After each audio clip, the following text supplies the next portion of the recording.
दोस्तों तैयार हो जाइए, क्योंकि टाटा आईपीएल 2026 का बिगुल बज चुका है और ओपनिंग मैच ही ऐसा है कि चिन्नास्वामी स्टेडियम की दीवारें अभी से कांपने लगी हैं। एक तरफ है defending champion royal Challengers Bengaluru और दूसरी तरफ है ऑरेंज आर्मी यानी सनराइजर्स हैदराबाद। दोस्तों आईपीएल 2026 के इस पहले महामुकाबले के लिए आरसीबी के कोच एंडी फ्लावर ने हैदराबाद के खिलाफ अपनी खतरनाक और खूंखार टीम का ऐलान कर दिया है।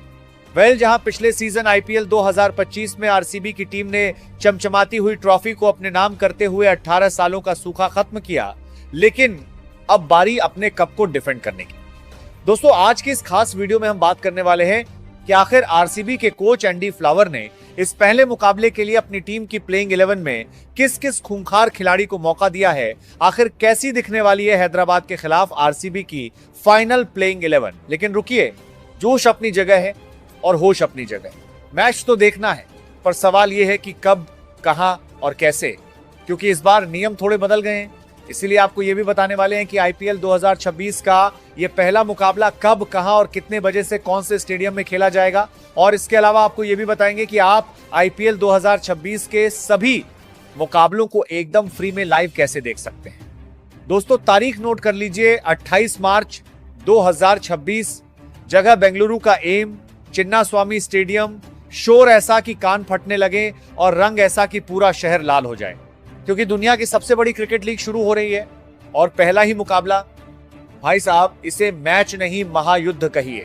एक तरफ है सनराइजर्स हैदराबाद की पलटन, तो दूसरी तरफ है वो टीम जिसने 17 साल का सूखा खत्म करके पिछले साल इतिहास रचा था, यानी रॉयल चैलेंजर्स बेंगलुरु। लोग कहते थे ई साला कप नमदे सिर्फ एक नारा है, लेकिन पिछले सीजन आरसीबी ने दिखा दिया कि यह नारा नहीं, एक विश्वास है। अब 2026 में आरसीबी मैदान पर सिर्फ खेलने नहीं, अपना साम्राज्य बचाने उतर रही है। हैदराबाद की टीम मजबूत है, पैट कमिंस की जगह ईशान किशन कप्तानी कर रहे हैं। चुनौती बड़ी है, लेकिन बॉस चिन्नास्वामी की वो घास और आरसीबी के वो फैंस, जब आरसीबी गूंजता है ना, तो अच्छे अच्छे गेंदबाजों की लाइन लेंथ बिगड़ जाती है। दोस्तों पहला सवाल जो सबके जहन में है कि भाई ओपनिंग मैच तो अक्सर पिछली फाइनलिस्ट टीमों के बीच होता है, तो इस बार ये समीकरण कैसे बैठा। देखिए, बीसीसीआई इस बार साउथ इंडियन डर्बी के साथ सीजन का आगाज करना चाहता था।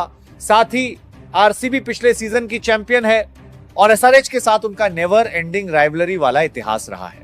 ब्रॉडकास्टर्स जानते हैं कि अगर टीआरपी का मीटर फाड़ना है तो कोहली और हैदराबाद की भिड़ंत से बेहतर कुछ नहीं हो सकता। अगर हम इतिहास के पन्ने पलटें तो इन दोनों के बीच मुकाबला हमेशा कांटे का रहा है। दोनों टीमों ने अब तक एक दूसरे को बराबर की टक्कर दी है। कभी हैदराबाद के गेंदबाज बेंगलुरु के बैटिंग लाइनअप को तहस नहस कर देते हैं, तो कभी कोहली का बल्ला अकेले ही पूरी ऑरेंज आर्मी पर भारी पड़ जाता है। लेकिन आंकड़ों से ज्यादा ये मैच जज्बातों का होता है। दोस्तों अगर बात करें कप्तानों की, तो एक तरफ आरसीबी की कमान है रजत पाटीदार के कंधों पर, जो अपनी जीत की लय को बरकरार रखना चाहेंगे, और दूसरी तरफ एसआरएच का वो कप्तान जिसने अपनी कप्तानी से क्रिकेट के गलियारों में हलचल मचा दी थी। पैट कमिंस इस सीजन चोट के चलते शुरुआती मुकाबलों के लिए उपलब्ध नहीं होंगे, तो ऐसे में हैदराबाद टीम मैनेजमेंट ने ईशान किशन को अपना नया कप्तान नियुक्त किया है। गुरु ये सिर्फ दो टीमों की नहीं बल्कि दो माइंडसेट की लड़ाई है। एक तरफ जहां स्टेबिलिटी है, वहीं दूसरी तरफ आउट ऑफ द बॉक्स सोचने की ताकत। दोस्तों अब आपको बताते हैं कि आईपीएल 2026 का यह पहला मुकाबला कब, कहां और कितने बजे से खेला जाएगा। तारीख है 28 मार्च 2026, शनिवार का दिन है। वीकेंड की शुरुआत है और शाम के 7:30 बजे जब सिक्का उछलेगा तो पूरे देश की धड़कनें थम जाएंगी। मुकाबला बेंगलुरु के उसी ऐतिहासिक एम चिन्नास्वामी स्टेडियम में है, जहां बाउंड्री छोटी है और छक्कों की बरसात बड़ी। वीडियो में आगे आपको बताएंगे लाइव स्ट्रीमिंग के बारे में पूरी जानकारी, और उससे पहले आपको बताता हूं कि आखिर आरसीबी के कोच एंडी फ्लावर ने इस पहले महामुकाबले के लिए किस प्रकार की आरसीबी टीम घोषित की है, किस किस खिलाड़ी को मिला है मौका। चलिए विस्तार से आपको बताता हूं। दोस्तों सबसे पहले बात करते हैं ओपनिंग जोड़ी की। देखिए विराट के बारे में क्या ही कहना। जब ये खिलाड़ी क्रीज पर होता है तो समय रुक जाता है। आईपीएल 2026 में विराट सिर्फ एक खिलाड़ी के तौर पर नहीं बल्कि एक विरासत के तौर पर उतर रहे हैं। उनका पिछला सीजन शानदार रहा था और इस बार ओपनिंग मैच में वो हैदराबाद के पेस अटैक की धज्जियां उड़ाने के लिए तैयार है। कोहली का फॉर्म तय करेगा कि आरसीबी कितना बड़ा स्कोर खड़ा करेगी। Power hitter Phil Salt salt का अंदाज बिल्कुल साफ है, देखो और मारो। पावर प्ले में अगर साल्ट का बल्ला चल गया तो समझ लीजिए विपक्षी टीम के कप्तान का सिरदर्द शुरू। विराट जहां एक छोर संभालते हैं, साल्ट वहां से T20 क्रिकेट की नई परिभाषा लिखते हैं। इन दोनों की जुगलबंदी इस साल की सबसे खतरनाक ओपनिंग जोड़ियों में से एक होने वाली है। तो दोस्तों, ओपनर्स ने तो आग लगा दी, लेकिन अब बात उस खिलाड़ी की जो इस बार आरसीबी की बैटिंग का इंजन होने वाला है। नंबर 3, वो पोजीशन जहां कभी बड़े बड़े नाम हुआ करते थे, वहां इस बार उतरेगा वो नाम जिसने कोलकाता की गलियों से निकलकर बेंगलुरु के दिल में जगह बनाई है। जी हां, मैं बात कर रहा हूं वेंकटेश अय्यर की। देखिए, वेंकटेश की सबसे बड़ी खूबी है उनकी फ्लेक्सिबिलिटी। वो सिर्फ खड़े होकर शॉट नहीं मारते, वो गैप्स ढूंढते हैं। चिन्नास्वामी का मैदान छोटा है और यहां अय्यर जैसे खिलाड़ी की अहमियत दोगुनी हो जाती है, क्योंकि उनके पास वो लॉन्ग लीवर्स हैं, वो कद है जो आसानी से गेंद को स्टैंड्स में पहुंचा सकता है। और भूलिएगा मत, वेंकटेश सिर्फ बल्ले से ही नहीं बल्कि जरूरत पड़ने पर अपनी मीडियम पेस बॉलिंग से भी गोल्डन आर्म साबित हो सकते हैं। फिर नंबर 4 पर उतरने वाला है वो खिलाड़ी जिसने अपनी बल्लेबाजी से आलोचकों के मुंह पर ताला लगाया था और अब फिर उसके कंधों पर है दुनिया की सबसे लोकप्रिय फ्रेंचाइजी की कमान। जी हां, मैं बात कर रहा हूं आरसीबी के चैंपियन कप्तान रजत पाटीदार की। भाई साहब, याद है ना वो नॉक, वो एलिमिनेटर का शतक। पाटीदार वो खिलाड़ी हैं जो दबाव को पी जाते हैं, लेकिन इस बार चुनौती दोगुनी है। इस बार उन्हें सिर्फ रन नहीं बनाने, उन्हें विराट कोहली, फिल साल्ट और वेंकटेश अय्यर जैसे दिग्गजों को लीड करना है। देखिए, पाटीदार की सबसे बड़ी ताकत है उनका शांत स्वभाव। वो मैदान पर ज्यादा शोर नहीं मचाते, लेकिन उनके बल्ले की गूंज बहुत दूर तक जाती है। नंबर 4 पर उनका आना मतलब पारी को स्थिरता देना। अगर ऊपर से विकेट गिरते हैं तो पाटीदार एंकर रोल निभाएंगे, और अगर मंच सजा हुआ मिलता है तो वो गियर्स बदलना बखूबी जानते हैं। लेकिन दोस्तों, अगर आप सोच रहे हैं कि 4 विकेट गिरते ही मैच खत्म हो जाएगा तो ठहर जाइए, क्योंकि अब मैदान पर कदम रखने वाला है वो इंसानी क्रेन जो गेंद को स्टेडियम के बाहर पार करने के लिए ही जाना जाता है। नंबर 5 पर आ रहे हैं टिम डेविड। भाई साहब, टिम डेविड का नाम सुनकर ही विरोधी टीमों के डेथ ओवर स्पेशलिस्ट के माथे पर पसीना आ जाता है। अगर विराट कोहली क्लास हैं, पाटीदार भरोसा हैं, तो टिम डेविड विनाश हैं। बेंगलुरु की छोटी बाउंड्री और टिम डेविड का बल्ला, ये वो कॉम्बिनेशन है जो किसी भी बॉलिंग लाइनअप की धज्जियां उड़ाने के लिए काफी है। देखिए, टिम डेविड की सबसे बड़ी खासियत है उनका पावर। वो गेंद को हिट नहीं करते, वो उसे मर्डर करते हैं। पिछले कुछ सालों में हमने देखा है कि कैसे आखिरी 3 ओवरों में वो मैच का पासा पलट देते हैं। 15 गेंदों में 40 या 50 रन बनाना इनके लिए बाएं हाथ का खेल है। चिन्नास्वामी की पिच पर जहां गेंद बल्ले पर लगकर गोली की तरह निकलती है, वहां डेविड का रोल सबसे अहम होगा। लेकिन दोस्तों, अगर आप सोच रहे हैं कि टिम डेविड के बाद गेंदबाज चैन की सांस लेंगे, तो आप बहुत बड़ी गलतफहमी में हैं, क्योंकि अब एंट्री होने वाली है उस खिलाड़ी की जिसे आईपीएल के गलियारों में साइलेंट किलर कहा जाता है। नंबर 6 पर आ रहे हैं जितेश शर्मा। गुरु जितेश शर्मा वो नाम है जिसने पिछले कुछ सीजन्स में दिखा दिया कि इंपैक्ट प्लेयर क्या होता है। याद है ना वो 33 गेंदों में 85 रनों की पारी। जितेश की सबसे बड़ी ताकत यह है कि उन्हें क्रीज पर आकर सेट होने के लिए 10 गेंदें नहीं चाहिए, वो पहली गेंद से ही इंटेंट दिखाते हैं। देखिए, नंबर 6 की पोजीशन सबसे कठिन होती है। यहां आपको या तो गिरती हुई पारी को संभालना होता है या फिर आखिरी की 12-15 गेंदों में 30-40 रन कूटने होते हैं। जितेश इसमें माहिर हैं। उनकी 157 से ज्यादा की स्ट्राइक रेट चीख चीख कर कह रही है कि ये खिलाड़ी गेंदबाजों के लिए काल है। दोस्तों, नंबर 6 तक तो तबाही मच चुकी है, पर असली मास्टरमाइंड की एंट्री तो अब होने वाली है। वो खिलाड़ी जो मैदान पर सिर्फ खेलता नहीं है, बल्कि अपनी चालाकी से विपक्षी टीम के दिमाग से खेलता है।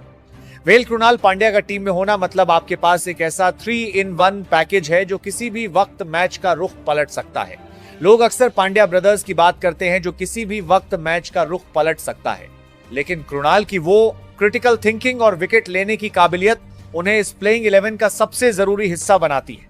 कृणाल की सबसे बड़ी ताकत है उनकी गेंदबाजी की गति में बदलाव। वो गेंद को हवा में तेज फेंकते हैं और बल्लेबाज को सोचने का मौका भी नहीं देते। चिन्नास्वामी जैसे छोटे मैदान पर जहां स्पिनर्स की धुनाई होना आम बात है, वहां कृणाल की वो कंजूस गेंदबाजी विपक्षी टीम पर लगाम लगाएगी। और बल्लेबाजी, भूलिए मत कि कृणाल पांड्या बड़े मैचों के खिलाड़ी हैं।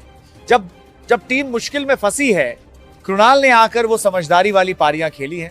नंबर 7 पर आकर वो जितेश शर्मा और टिम डेविड को वो जरूरी स्ट्राइक रोटेशन देंगे और जरूरत पड़ने पर स्टैंड्स में गेंद पहुंचाना तो उनके खून में है। लेकिन दोस्तों, अगर आप सोच रहे थे कि कृणाल पांड्या के बाद कहानी खत्म हो गई, तो जरा अपनी कुर्सी की पेटी बांध लीजिए, क्योंकि अब मैदान पर कदम रखने वाला है वो वेस्ट इंडियन पावर, जो किसी भी विपक्षी कप्तान के लिए बुरा सपना साबित हो सकता है। नंबर 8 पर आ रहे हैं रोमारियो शेफर्ड। रोमारियो शेफर्ड का नाम आते ही वो ओवर याद आ जाता है जहां उन्होंने दिल्ली कैपिटल्स के खिलाफ आखिरी ओवर में 32 रन कूट दिए थे। ये वो खिलाड़ी है जिसके लिए प्रेशर जैसा कोई शब्द डिक्शनरी में नहीं है। नंबर 8 पर शेफर्ड का होना ये बताता है कि आरसीबी इस बार कितनी डेथ बैटिंग की गहराई के साथ उतरने वाली है। शेफर्ड की सबसे बड़ी खूबी है उनकी रॉ पावर। उनके पास वो काबिलियत है कि वो पहली ही गेंद से 100 मीटर का छक्का जड़ सके। लेकिन रुकिए, शेफर्ड सिर्फ एक पिंच हिटर नहीं है, उनकी असली ताकत तो उनकी तेज गेंदबाजी में छिपी है। बेंगलुरु की पिच पर जहां रन आसानी से बनते हैं, वहां शेफर्ड की वो कट्टर और स्लोअर बाउंसर सोने पर सुहागा साबित होने वाली हैं। वो एक ऐसे गेंदबाज हैं जो डेथ ओवर्स में यॉर्कर मारने की काबिलियत रखते हैं और बीच के ओवरों में अपनी रफ्तार से बल्लेबाजों को चौंका देते हैं। लेकिन दोस्तों, अब जो नाम स्क्रीन पर आने वाला है, उसके लिए लीजेंड शब्द भी छोटा पड़ जाए। एक ऐसा गेंदबाज जिसने अपनी स्विंग से दुनिया के बड़े बड़े बल्लेबाजों के पैरों तले जमीन खिसका दी है। नंबर 9 पर आ रहे हैं भुवनेश्वर कुमार। भुवी का आरसीबी की जर्सी में ही होना इस सीजन की सबसे बड़ी खबर है। याद है ना वो शुरुआती ओवर जहां गेंद टप्पा खाती है और बल्लेबाज को समझ ही नहीं आता कि अंदर आएगी या बाहर। भुवनेश्वर कुमार वो साइंटिस्ट हैं जो जानते हैं कि सफेद गेंद को कैसे नचाना है। देखिए, भुवनेश्वर की सबसे बड़ी खूबी है उनका कंट्रोल। चिन्ना स्वामी का मैदान छोटा है, यहां गलतियों की गुंजाइश नहीं है और भुवी वो गेंदबाज हैं जो पहली गेंद से ही बल्लेबाजों को बांध कर रखते हैं। पावर प्ले में अगर भुवी ने हैदराबाद के अभिषेक शर्मा या ट्रेविस हेड को जल्दी चलता कर दिया तो समझ लीजिए आरसीबी ने आधा मैच वहीं जीत लिया। लेकिन दोस्तों, अगर आपको लगा कि भुवी की स्विंग और शेफर्ड की रफ्तार झेलकर हैदराबाद चैन की सांस लेगी, तो ठहर जाइए, क्योंकि अब मैदान पर आने वाला है वो मिस्ट्री बॉय, जिसके लंबे बाल और उससे भी ज्यादा लंबी उसकी फिरकी विपक्षी बल्लेबाजों के लिए किसी डरावने सपने से कम नहीं है। नंबर 10 पर आ रहे हैं सुयश शर्मा। सुयश शर्मा वो नाम है जिसने बिना किसी फर्स्ट क्लास मैच के सीधा आईपीएल की दुनिया में कदम रखा और अपनी रॉ टैलेंट से सबको हैरान कर दिया। सुयश की सबसे बड़ी खूबी क्या है? वो है उनकी लेग स्पिन और गुगली का वो घातक मिश्रण, जिसे पढ़ पाना आज भी अच्छे अच्छे बल्लेबाजों के बस की बात नहीं है। फिर नंबर 11 पर आ रहे हैं नुवान तुषारा। नुवान तुषारा को देखकर आपको महान लसित मलिंगा की याद ना आए, ऐसा हो ही नहीं सकता। वही अनोखा स्लिंगी एक्शन, वही सटीक लाइन लेंथ और वही खतरनाक रफ्तार। तुषारा का आरसीबी की प्लेइंग 11 में होना मतलब विपक्षी टीम के लिए रेड अलर्ट है। देखिए, तुषारा की सबसे बड़ी ताकत है उनकी यॉर्कर। जब मैच आखिरी के 3 ओवरों में होता है और बल्लेबाज हर गेंद को स्टैंड्स पे पहुंचाना चाहता है, तब तुषारा की वो नीची रहती हुई गेंदें किसी पहेली से कम नहीं होती। उनका हाथ इतना नीचे से आता है कि बल्लेबाज को गेंद की लेंथ भांपने में ही देर हो जाती है। दोस्तों, अब आपको बताते हैं कि आप आईपीएल 2026 के मुकाबलों को लाइव कहां देखा पाएंगे। गुरु, इस वीडियो के डिस्क्रिप्शन बॉक्स में हमारे इंस्टाग्राम अकाउंट का लिंक है। आप इंस्टाग्राम में डीएम करके लाइव स्ट्रीमिंग को लेकर पूरी जानकारी ले सकते हैं। तो दोस्तों, ये है रॉयल चैलेंजर्स बेंगलुरु की वो सुपर प्लेइंग 11 जो 28 मार्च को चिन्ना स्वामी के मैदान पर इतिहास रचने उतरेगी। पर सवाल वही है, क्या नाम और बड़े चेहरों वाली ये टीम इस बार फिर उस जादुई ट्रॉफी को चूम पाएगी? क्या हैदराबाद की ऑरेंज आर्मी आरसीबी के इस किले को ढहा पाएगी? मुझे कमेंट बॉक्स में अपनी कीमती राय जरूर बताइए और मैं मिलता हूं अगली वीडियो में। तब तक के लिए हमारे चैनल बिनवाल क्रिकेट एक्सपर्ट को सब्सक्राइब करके बेल आइकन वाले घंटे को ऑल पर सेट जरूर कीजिएगा।